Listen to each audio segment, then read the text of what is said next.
আসসালামু আলাইকুম সুপ্রিয় শিক্ষার্থী বন্ধুরা, ইউকে কোচিং এর পক্ষ থেকে সবাইকে স্বাগত জানাচ্ছি। আমি শ্রাবন্তী। আশা করি তোমরা সবাই ভালো আছো। তো আজকে আমরা শিখবো হচ্ছে নবম দশম শ্রেণীর হিসাব বিজ্ঞান বিষয়ের দ্বিতীয় অধ্যায় লেনদেন। আজকে হচ্ছে তার পর্ব 1। আমি ধারাবাহিকভাবে এই অধ্যায়ের প্রথম থেকে শেষ পর্যন্ত তোমাদের শেখানোর চেষ্টা করব। তো চলো শুরু করি। তো প্রথমেই যেটা বলবো সেটা হচ্ছে আমাদের ব্যবসায়ে প্রতিদিনই দৈনন্দিন অনেক ধরনের ঘটনা ঘটে। ঠিক আছে? তো আমাকে হচ্ছে সবসময় আমার ব্যবসার চিন্তা করতে হবে। ধরো তোমার একটা ব্যবসায় আছে, তো তোমার ব্যবসায় সম্পর্ক মানে ব্যবসার সাথে যে রিলেটেড যে ঘটনাগুলা, সেটাকে এক কথায় লেনদেন বলে। তো দেখো, লেনদেনের সংজ্ঞা হচ্ছে অর্থের মাপকাঠিতে পরিমাপযোগ্য ঘটনাকে লেনদেন বলে। এটা হচ্ছে সংজ্ঞা, কিন্তু আমি যদি তোমাদের সহজভাবে বুঝাই, সেটা হচ্ছে তোমার ব্যবসায়ে তোমার ব্যবসায়ের সাথে সম্পর্কিত যে ঘটনাগুলো, সেগুলোই হচ্ছে তোমার জন্য কি হবে, লেনদেন হবে। ঠিক আছে? তো এখন একটা ব্যবসায় প্রতিষ্ঠানে কিন্তু অনেক ধরনের ঘটনা ঘটে, তাই না? প্রতিদিন একটা ব্যবসায় প্রতিষ্ঠানে বিভিন্ন ধরনের ঘটনা ঘটতে পারে। তো এর মধ্যে অর্থের অঙ্কে পরিমাপযোগ্য বা ব্যবসার সাথে যে রিলেটেড ঘটনাগুলিকে আমি লেনদেনের অন্তর্ভুক্ত করব। আর এই লেনদেনটা কিন্তু তোমাদের চিহ্নিত করা অনেক ইম্পর্টেন্ট, কারণ হিসাব বিজ্ঞানের যতগুলো ম্যাথ আছে, আগেই হচ্ছে তোমাকে কি করতে হবে, লেনদেন চিহ্নিতকরণ করতে হবে। তুমি যদি লেনদেন চিহ্নিতকরণ না করতে পারো, তাহলে কিন্তু তুমি কোনো অঙ্কই করতে পারবে না। তো সবার প্রথমে আগে তোমাকে লেনদেন চিহ্নিতকরণ করতে হবে।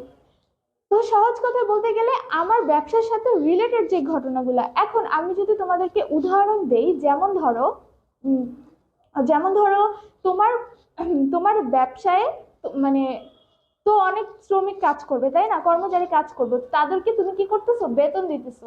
তাহলে এইটা কিন্তু এক ধরনের লেনদেন, কারণ তোমার ব্যবসা থেকে টাকা নিয়ে কিন্তু তুমি তাদেরকে বেতন দিতেছো। ঠিক আছে? এখন তোমার ব্যবসায় যদি একজন কর্মচারী মারা যায়, তাহলে এটা কি লেনদেন হবে, নাকি হচ্ছে ব্যবসার কর্মচারীদের বেতন প্রদান, এটা লেনদেন হবে?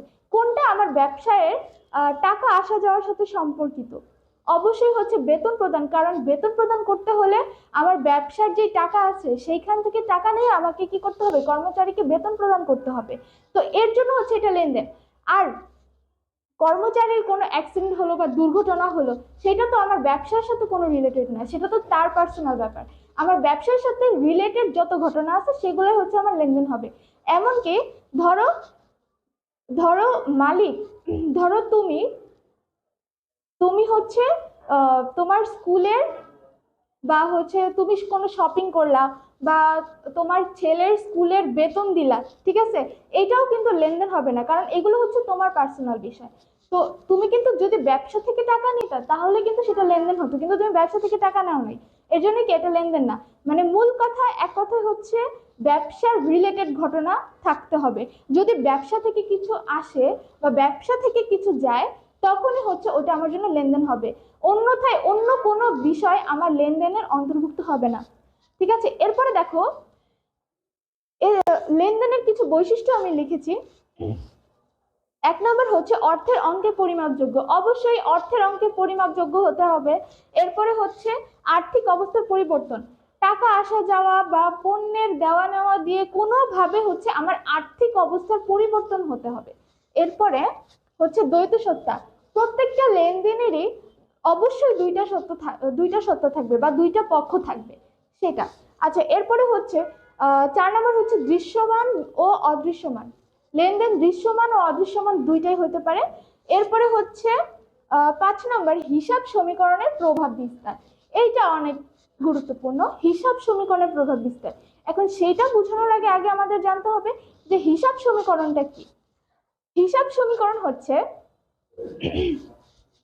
যে সমীকরণের মাধ্যমে মোট সম্পদের পরিমাণের সাথে মোট দায় ও মালিকানা সত্ত্বের পরিমাণের সমতা প্রমাণ করা হয়, তাই হিসাব সমীকরণ। তো এটা আরো সহজভাবে আমরা বুঝতে পারবো যদি আমরা এই নিচের সমীকরণটি দেখি। এই যে হিসাব সমীকরণের সূত্রটা হচ্ছে এ সমান সমান এল প্লাস ও ই। এটার মানে হচ্ছে যদি আচ্ছা, এ দিয়ে বোঝা হচ্ছে অ্যাসেটস বা সম্পদ, এল দিয়ে বোঝায় লায়াবিলিটিস বা দায়, ও ই দিয়ে বোঝায় অনার্স ইকুইটি। তো এই এ হচ্ছে, ধরো আমি একটা উদাহরণ দেখাই দিই, সেটা হচ্ছে ধরো এ যদি হয় আমার 10,000, তাহলে এল ধরো আমার 5,000, ও ই হচ্ছে 5,000। ঠিক আছে? তো আমার এ যেটা, মানে আমার সম্পদ যা, ব্যবসার সম্পদ যা, ব্যবসার দায় এবং মালিকানা সত্ত্বের যোগফল হচ্ছে সেইটা। তো এই দুইটার সমতাকরণই হচ্ছে হিসাব সমীকরণের মাধ্যমে প্রমাণ করা হয়। এই অধ্যায়ের সব থেকে ইম্পর্টেন্ট ম্যাথ হচ্ছে এই হিসাব সমীকরণের ম্যাথ, যেটা তোমাদের জন্য অনেক গুরুত্বপূর্ণ এবং পরীক্ষায় এটা মাস্ট বি থাকবেই থাকবে। ঠিক আছে? এরপরে যখন আমরা সামনে যাব, এই হিসাব সমীকরণ সম্পর্কে আমরা আরো বিস্তারিত জানবো। বন্ধুরা, এই ছিল হচ্ছে আজকে লেনদেনের বেসিক, লেনদেন অধ্যায়ের বেসিক সমূহ।